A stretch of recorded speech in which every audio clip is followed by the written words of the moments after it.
तो इस क्वेश्चन में बोला जा रहा है कि सिस्टम ऑफ लीनियर इक्वेशन है, इसमें तीन इक्वेशन है क्योंकि तीन वेरिएबल हैं और ये इन्फिनिटली मेनी सॉल्यूशन है।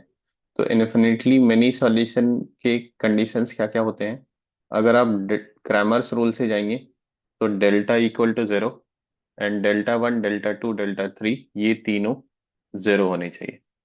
और अगर आप मैट्रिक्स मेथड से जाएंगे तो आपका डिटर्मिनेंट ए जीरो होना चाहिए और adjoint A into B zero होना चाहिए।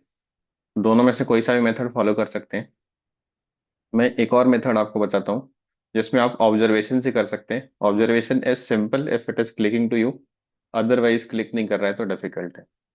तो एक सिंपल ऑब्जर्वेशन मैं यूज कर रहा हूँ, इसको इक्वेशन वन बोल देता हूँ, इसको टू बोल देता हूँ, इसको थ्री बोल देता हूँ। And then we are writing three into one minus two times second minus third, ये ऑपरेशन हम लोग कर रहे हैं। तो इससे आपको क्या मिलेगा? Three x minus four x plus x, तो ये जीरो टाइम्स एक्स हो गया। फिर y हो जाएगा आपका three Y minus six Y plus three Y, तो जीरो टाइम्स y हो गया आपका। और z का जो कॉफिशिएंट है वो क्या आ रहा है? Two into three six and then two A with negative and then minus B times z। और आपका RHS में क्या आ रहा है? Six into three eighteen and then minus two times A plus one and minus two B. अब अगर इसका इनफिनिट सॉल्यूशन है, इसका मतलब ये भी जीरो होना चाहिए और ये भी जीरो होना चाहिए। जेड की किसी भी वैल्यू के लिए हमें सॉल्यूशन मिलना ही चाहिए, तो इसके लिए कॉफिशिएंट सारे जीरो होने चाहिए। जैसे एक्स और वाई के कॉफिशिएंट जीरो आ गए बाय ऑब्जर्वेशन, सिमिलरली आप इसको जीरो कर दीजिए तो एक रिलेशन आएगा six is equal to two a plus b. और यहां से आपके पास क्या रिलेशन आएगा? A plus b is equal to eight. तो जैसे आप इसको सब्ट्रैक्ट करेंगे तो you will get the value of a as negative two and b is ten. तो ये एक मेथड हो गया। दूसरा मेथड आप क्रैमर्स रूल यूज कर लीजिए, in which you'll go for determinant is equal to zero. तो determinant value of one one, यहाँ से आप सारे ऑप्शन ले लीजिए, one one to.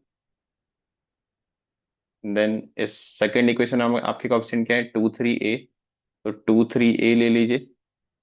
And third equation के ऑप्शंस क्या है एक्स वाई जेड के आपके पास? Minus one minus three and b. तो इसको आप जीरो कर दीजिए, ये आपकी डेल्टा की वैल्यू है, minus one minus three and. तो इसको जैसे आप एक्सपेंड करेंगे डिटर्मिनेंट को, आपको मिल जाएगा B plus two A is equal to six. Exactly same equation which we got from the observation. फिर आप डेल्टा वन डेल्टा टू या डेल्टा थ्री में से कोई एक निकाल लीजिए। मैं डेल्टा थ्री निकाल लेता हूँ क्योंकि डेल्टा वन डेल्टा टू में तो आपका कोई अननोन है ही नहीं। तो डेल्टा वन डेल्टा टू में एज इट इज रख लेता हूँ एंड डेल्टा थ्री की जगह पे ये जो राइट साइड की वैल्यू है सिक्स ए प्लस वन और टू बी, इसको रिप्लेस कर देते हैं थर्ड कॉलम में। रिप्लेसमेंट करने को ही हम लोग डेल्टा थ्री बोलते हैं। Six A plus one and two B is equal to zero.